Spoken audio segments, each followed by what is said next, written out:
Goeiemôre almal, baie welkom vanmôre by hierdie spesiale dag, Vadersdag.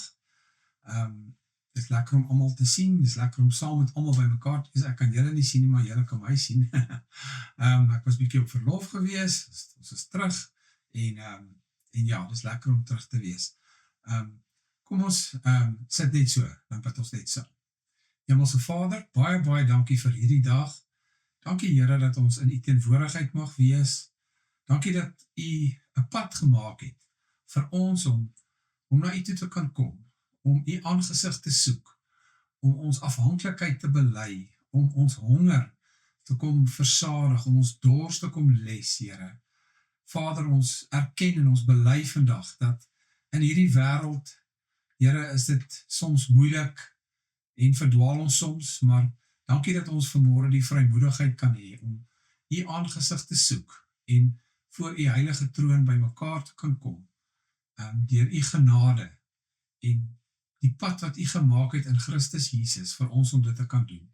Word u vanmôre verheerlik, seën hierdie woord aan ons harte en maak dit vir ons oop en duidelik. Laat u wil geskied, Vader, in Jesus naam. Amen. Wel, prys die Here, gelukkige Vadersdag aan al die paas en die mans.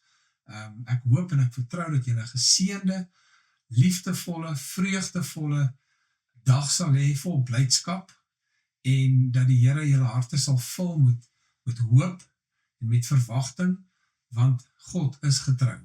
Hy is getrou, hy verlaat ons nie, hy laat ons nie in die steek nie, hy is 'n wonderlike goeie God waarop ons kan vertrou en wat ons kan na wie toe ons kan kom met verwagting dat hy ons sal help. So vanmôre wil ek bietjie kyk, ons gaan as paas en as mans bietjie kyk, maar dit geld vir vrouens, vir kinders, vir almal.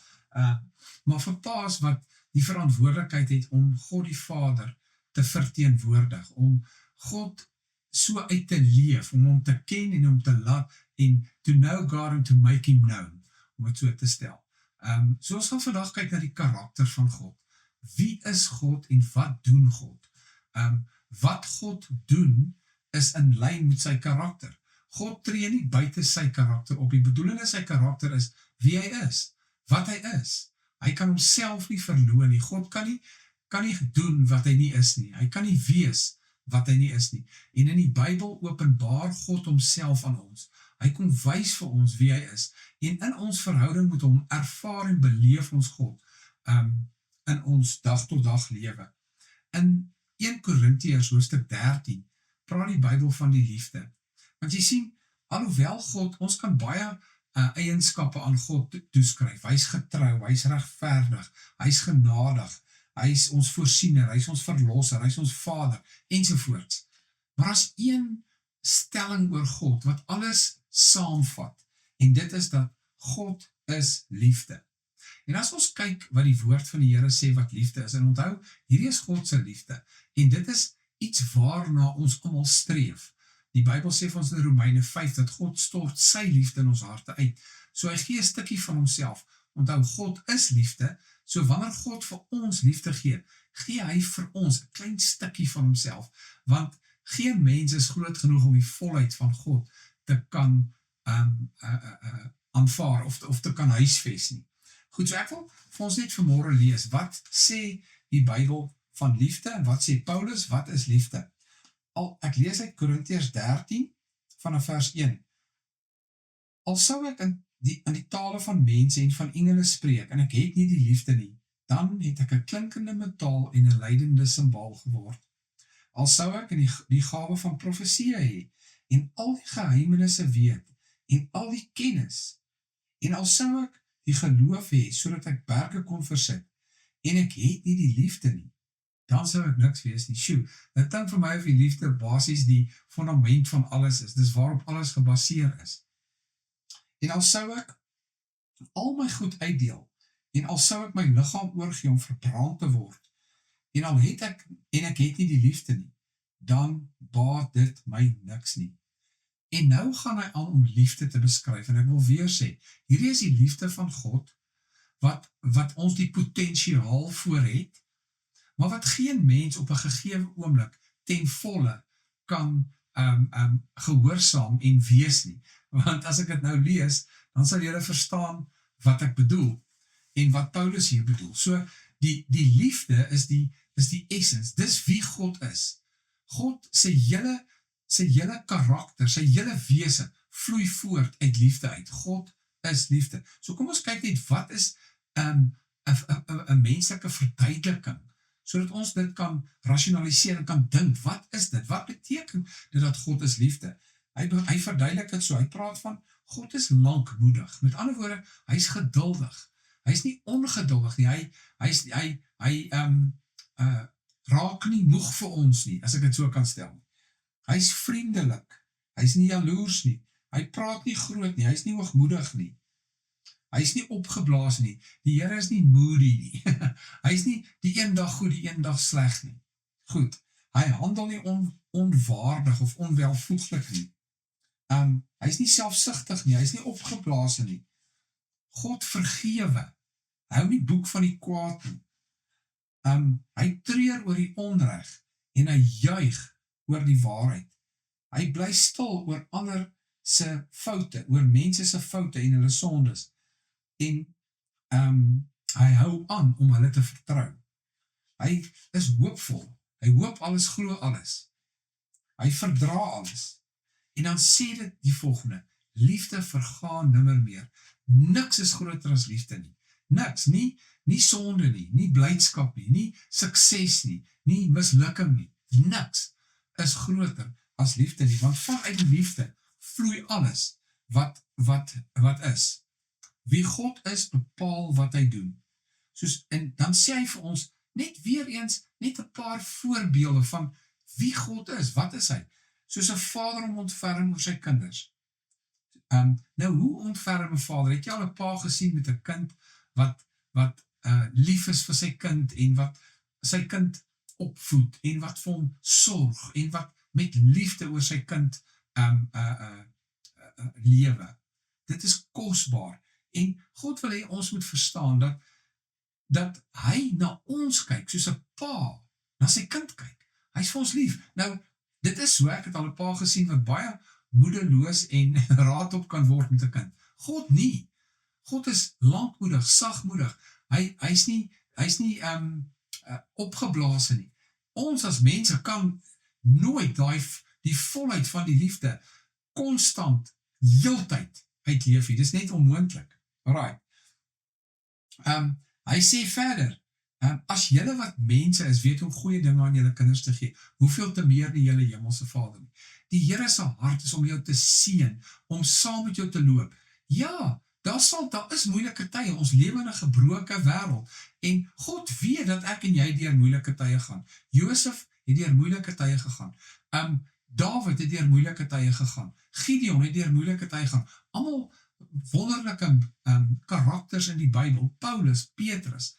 En God weet dit, God is daar om saam met ons deur te gaan en ons te help. God stel hierdie riglyne, stel riglyne en mikpunte vir ons, en dit mag nooit 'n kwalifikasie of 'n ultimatum word nie. Dit is 'n verwagting, 'n riglyn, 'n voorstel, nie 'n noodsaaklikheid, 'n kwalifikasie of 'n vereiste nie.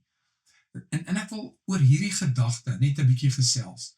Wanneer wie God is, wat hy in sy woord vir ons sê, hoe hy ons lei en rig, nee, as dit absolute noodsaaklikhede word, sonder dit is ons nie goed genoeg nie, sonder dit gee God moed op ons.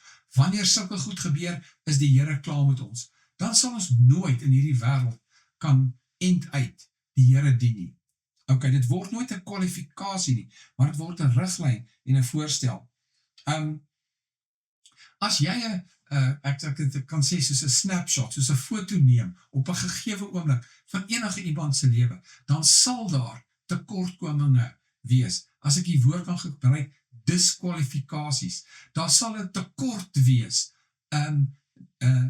Dat ons nie, we don't live up to it, wat die Here vir ons in sy woord sê en leer nie. Byvoorbeeld, jou naaste lief hê, vergewe, getrou wees, jou lewe neerlê, die Here lief hê.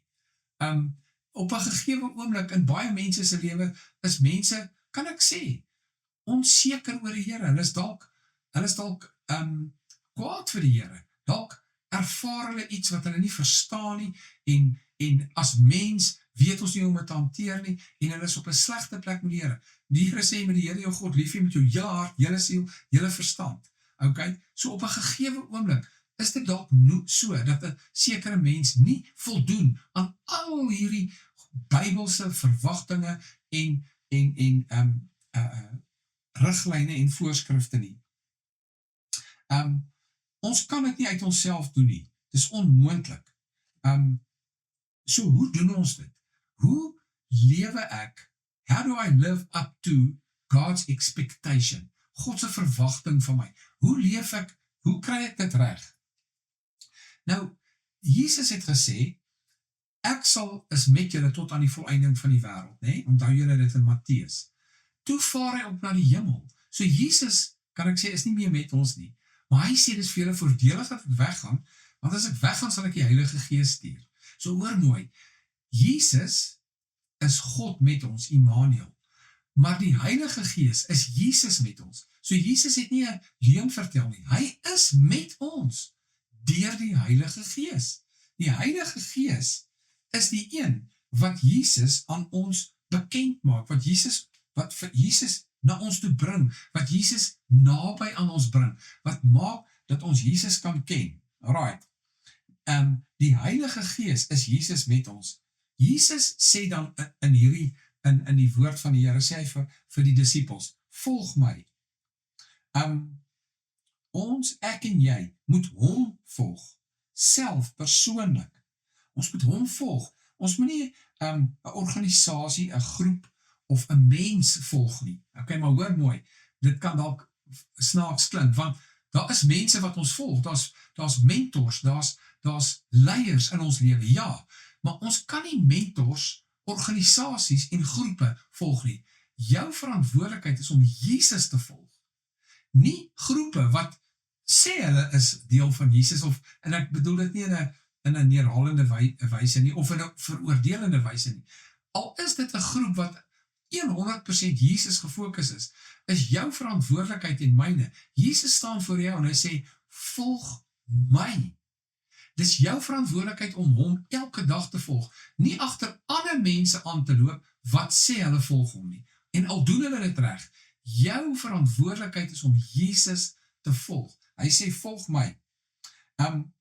Ek wil vir ons graag 'n stukkie lees uit Filippense hoofstuk 3, en ek wil vir ons daar lees wat Paulus hierso sê.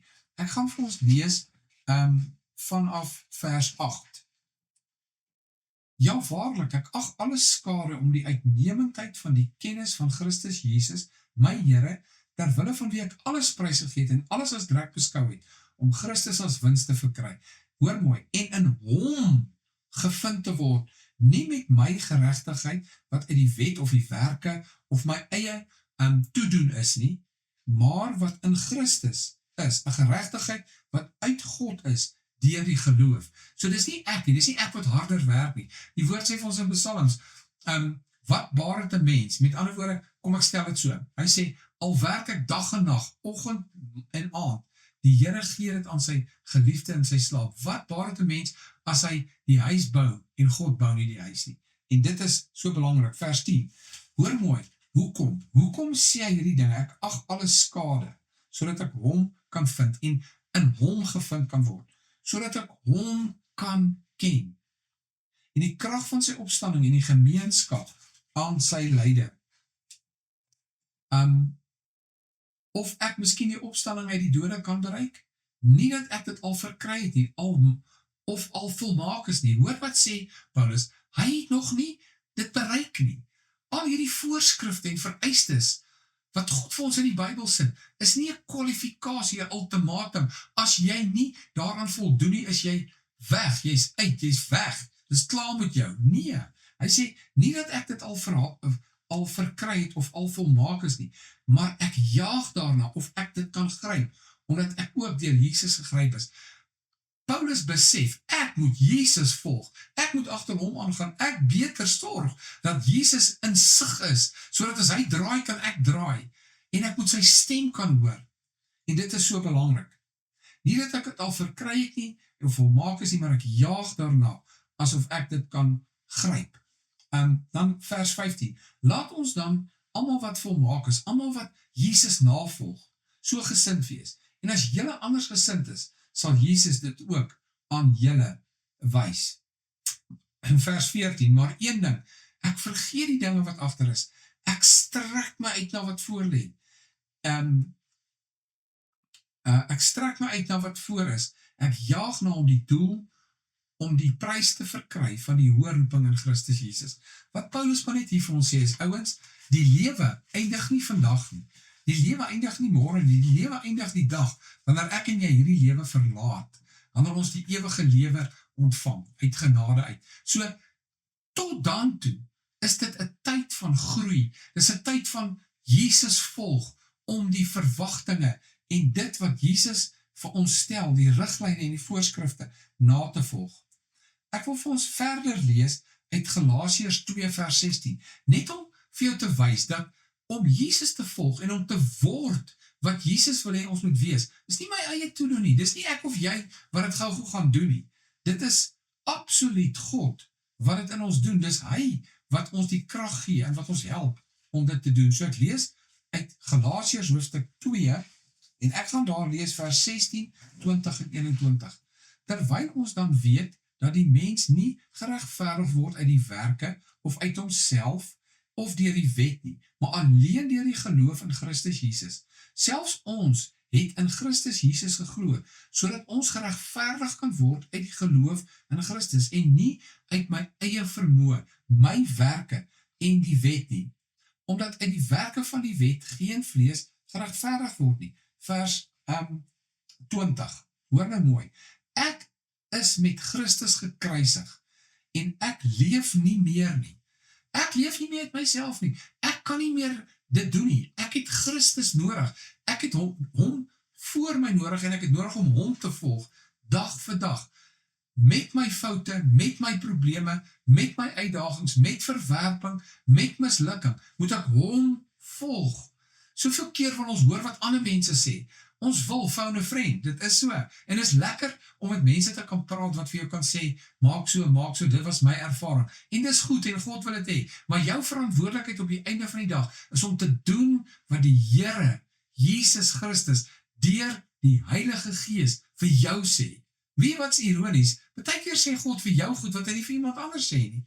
Partykeer op 'n gegewe oomblik en tyd in jou lewe, praat God met jou oor iets, maar hy lê nie die klem op iets anders nie. En op 'n ander dag, 'n volgende seisoen in jou lewe, lê hy weer 'n klem op daardie ding. Dis hoe ons almal groei, dis hoe ons almal verander. Ek lees weer, ek is met Christus gekruisig, en ek leef nie meer nie, maar Christus leef in my. En wat ek nou in die vlees lewe, leef ek deur die geloof in die Seun van God, wat my lief gehad het, en homself vir my oorgegee het.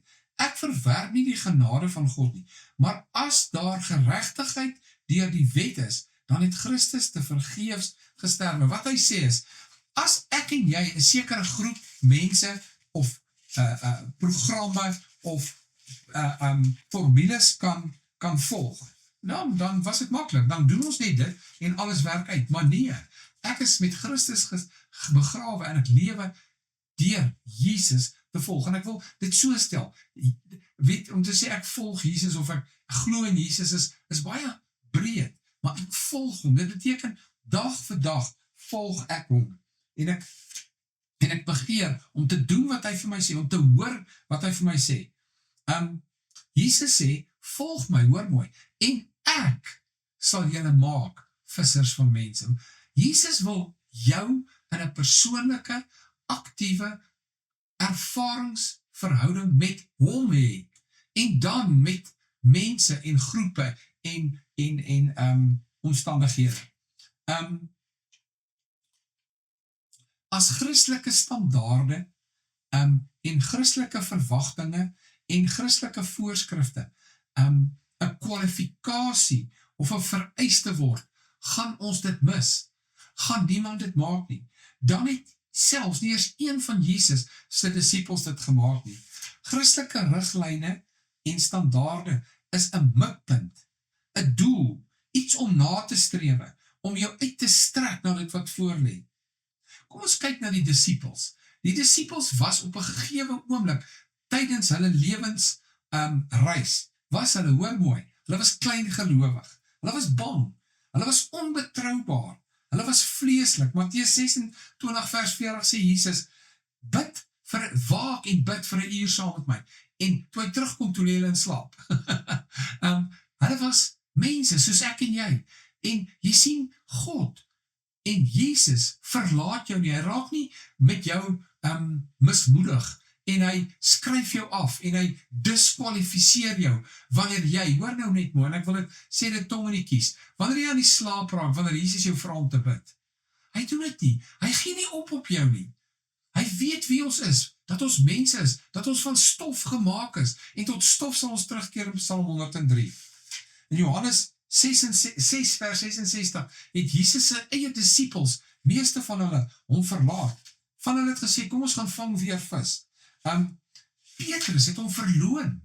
Die disippels, wanneer ons Christelike riglyne en voorstelle en verwagtinge toepas op 'n gegeewe oomblik in die lewe van die disippels, het nie een van hulle gekwalifiseer nie. Hulle sou gediskwalifiseerd actually wees ensovoorts.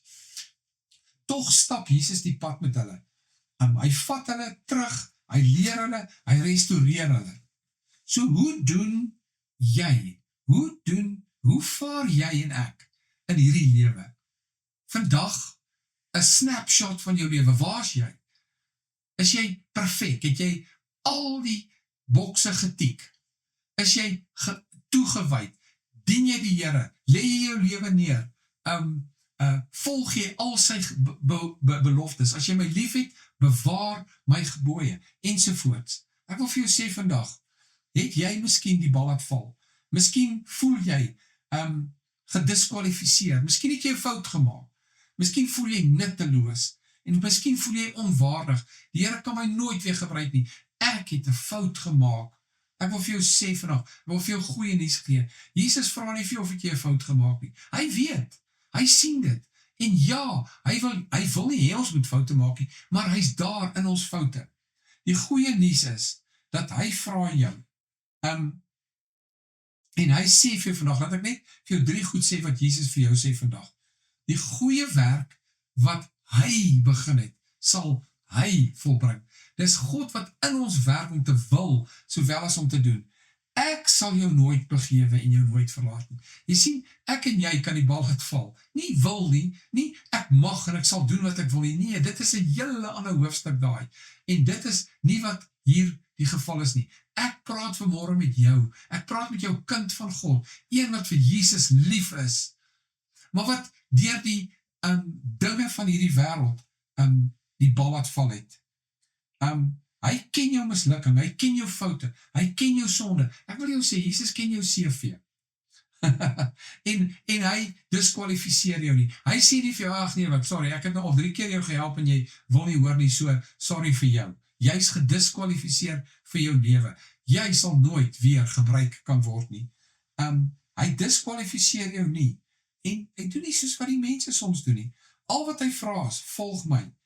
En weet jy, wat het klink maklik, okay nee, ek sal jou volg, Here, ek sal jou volg. Weet jy nie allemaal het Jesus gevolg nie, en wou nie. Die ryk jong man kom na Jesus, wat moet ek doen? Jesus sê, verkoop alles. Hy sê, nee, sorry. Jesus het geween en daarvan af weggegaan. Maar Jesus vra, volg my. En hy vra jou vandag, volg my. Hy vra vir Petrus wat hom verloon het. Petrus, het jy my lief? Ja, Here. In Engels sê hy, feed my sheep. A feeder of God's sheep is a shepherd. Jesus stel vir Petrus, die een wat hom verloon het, weer aan om sy skape te voer, om die skaapwagter oor sy skape te wees. Hoe op aarde is dit moontlik? Jy sien, ek wil jou iets sê vandag. As Petrus sou aansoek doen vir 'n werk binne die Christelike gemeenskap, sou hy dit nooit maak nie. Want jy sien, Petrus was onbetroubaar. Hy was vleeslik. Hy het in die oomblik van nood het hy Jesus verloon. So wanneer hy sou aansoek doen vir werk in 'n, kom ons sê, in 'n Christelike omgewing, nee Peter, sorry, ons kan jou nie aanstel nie. Jy is gediskwalifiseer. Miskien voel jy vandag, so ek jou iets vra vandag, huil paas. Nee, jyne paas huil nie, paas is sterk. Paas moet die waardeur die drifstreek. Paas moet al die antwoorde ken. As ek jou iets sê, dis nodig dat paas voor God huil. Huil oor wat? Huil oor foute, oor mislukking, oor druk, oor dinge wat ons nie verstaan nie. Paas moet voor God, voor Jesus kan huil. Soos wanneer die Heilige Gees vir Jesus naby bring. En dis wat hy doen. Hy bring Jesus naby, moet ons kan huil, moet ons harte kan leeg huil voor hom. Ek wil nog iets sê, paas moet voor Jesus kan huil, en hulle kinders moet dit kan sien.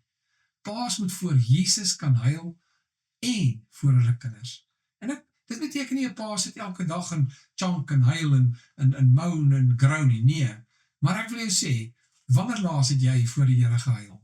Wanneer laas het jy jou hart uitgepraat voor hom, en voor hom gehuil? En miskien vir jou kinders gesê, kinders, ek kom voor julle en ek vra, kom ons bid saam, kom ons vra die Here, kom ons vra Heilige Gees, maak Jesus vir ons vandag sigbaar. Hy vra jou vandag, sal jy my volg? In Lukas 10 vers 19 sê hy, ek het gekom om te soek en te vind wat verlore en wat verdwaal het. Die Heilige Gees bring Jesus naby. In Johannes 16 vers 13 sê hy die volgende, hy sê, maar wanneer hy gekom het, die Gees van waarheid, sal hy julle in die hele waarheid inlei. Die Heilige Gees, hy sal vir jou lei, hy sal jou wys, maar ek wil hê jy moet mooi hoor, die Heilige Gees kom nie om sy werk te doen nie, hy kom om Jesus sigbaar en naby te bring aan jou. En as jy vandag voel jy's ver, as jy vandag voel, ek sal leen, ek het gefouteer, ek voel gediskwalifiseerd, het voel vir my, ek gaan nooit in my lewe weer iets vir die koninkryk kan doen. Ja, wil ek vir jou sê vandag, Jesus het nie opgegee op jou nie. Hy het gekom om jou te soek en jou te vind en vir jou weer te sê, volg my. Hy vra vir Petrus, het jy my lief? Jesus vra jou vanmôre, het jy my lief? Is jy lief vir my? Ek wil hê jy moet hoor wat die Heilige Gees verder doen. Baie mense dink die Heilige Gees is 'n spook of hulle is bang vir hom of weet nie lekker wat is die Heilige Gees nie. Kan ek vir jou iets sê? Die Heilige Gees is Jesus met jou. Hoor wat sê in Johannes 16, hy sê, want hy sal nie uit homself spreek nie. Die Heilige Gees kom nie om die Heilige Gees se naam groot te maak en om the hour of the Holy Spirit aan te kondig nie. Wanneer die Heilige Gees kom en wanneer die Heilige Gees in jou lewe aktief is, word Jesus sigbaar. Word Jesus jou vernoot, word Jesus die een wat jy kan volg, die een wat naby aan jou is. Hy sal my, Jesus, verheerlik. Hy sal Jesus naby aan jou bring, omdat hy sal neem wat aan my, aan Jesus behoort, en dit aan julle gee. Johannes 14 vers 15 sê, as julle my lief het, bewaar my gebooie. Jy weet wat, as Jesus naby is dit maklik om die gebooie te bewaar. Wanneer Jesus hier by jou is, en jy ervaar hom, en jy beleef hom, dan is dit maklik om die gebooie te bewaar, dan is dit maklik om te dien, dit is maklik om te vergewe, dit is maklik om jou las neer te lê, dit is maklik om jou kruis op te neem, en om te volg, maar wanneer Jesus ver is dit amper onmoontlik. En weet jy wat is die ironie van die lewe? Hoe harder ons werk, soms vind ons op 'n plek waar Jesus ver is. Jesus is ver, ek voel hom nie meer nie, ek sien hom nie meer, ek weet nie wat wil hy hê nie. Weet jy wat is moeilik? Om dan sy gebooie te bewaar. Maar die Heilige Gees wil vandag Jesus naby aan jou bring. Hoe harder jy werk, hoe harder jy probeer, hoe meer effort jy insit, hoe moeiliker word, hoe meer misluk jy. Hoe meer voel jy, maar ek kry niks reg nie. Jy sien, dis nie ek nie, maar dis deur die Heilige Gees in my. Die Heilige Gees bring Jesus naby, sodat ek hom kan volg en sy gebooie kan bewaar. En ek wil vir jou vandag vra, God vra jou vandag, sal jy my volg? Jesus vra jou, kom my kind, ek sien jy het verdwaal, ek sien jy het seer gekry, ek sien jy het misluk, ek sien dat die dinge van die wêreld vir jou dalk te veel geword het, dat jy op 'n plek gekom het, wat jy verdwaal, verneder, minderwaardig, onwaardig, onbruikbaar voel vir die koninkryk. Ek wil vir jou sê, jy is in 'n goeie teenwoordigheid, want Petrus, die een deur wie Jesus die kerk begin het, op die dag van Pinkster, na die uitstorting van die Heilige Gees, toe hy daai eerste kerkboodskap op daai Sondag gebring het. Dis hy wat ook, soos jy miskien voel, ek het Jesus verloon, ek het die bal laat val, ek het dit gemis. Ek wil jou vandag hê jy moet hoor, Jesus vra vir jou, het jy my lief? En weet jy wat sê Petrus vir hom? Petrus sê, Here, U weet ek het U lief. Hy sê, beskerm my, kom ons lees dit staan in Johannes, in die einde van Johannes, kom ons kyk gou, waar is hy? Hy vra hom 3 keer, het jy my lief? En Petrus sê elke keer vir hom, Here, U weet. Ek lees dit vir ons. Simon Petrus, seun van Jona, het jy my waarlik lief, meer as hulle hier? Hy antwoord en sê vir hom, ja Here, U weet ek het U lief. Hy sê vir hom, hoor mooi, laat my lammers wy. Jesus stel Petrus aan oor sy kinders, sy lammers, die kinders van God se huis. Hy vra hom weer 'n tweede maal, Simon, Jona, seun van Jona, het jy my waarlik lief? En hy antwoord hom, ja Here, U weet ek het U lief. En hy sê vir hom, pas my skape op. Ouens, hierdie is nie reël nie, hierdie kan nie wees nie. Hoe kan Jesus vir Petrus kies om sy lammers te laat wy, om sy skape op te pas? Paulus is eenvoudig nie, Petrus is eenvoudig nie betroubaar nie. Sy CV kelder hom. Petrus kan dit nie doen nie. Hy vou sy nat waslap, toe hy op die water moes loop en die golwe te groot word, toe sink hy. Hy verloon Jesus op die oomblik van wat tel, op die oomblik wanneer die hele wêreld se oë op hom is, om die wat daar is, verloon hy hom. Tog kom Jesus, en hy sê vir hom, Petrus, jy's nie gediskwalifiseer in my teenwoordigheid nie. Jou foute, die feit dat jy nie voldoen aan die vereistes, aan die verwagtinge, aan die kwalifikasies nie, beteken nie dat jy gediskwalifiseer is nie. Het jy my lief? Ja, kom. En dan die laaste keer vra hy hom weer, en hy vra hom 'n derde maal, Simon, seun van Jona, het jy my lief? Petrus het bedroef geword, omdat hy hom 'n derde keer vra, het jy my lief? Hy antwoord en sê vir hom, Here, U weet alles. U weet dat ek U lief het. En Jesus sê vir hom, laat my skape wy. En in Engels sê hy, feed my sheep. Wees 'n skaapwagter, wees 'n herder vir my skape. Feed my sheep. Toe gaan Jesus aan en hy praat oor Johannes die doper, nie Johannes die doper, Johannes die disipel, en hy sê vir Petrus, Petrus, volg my.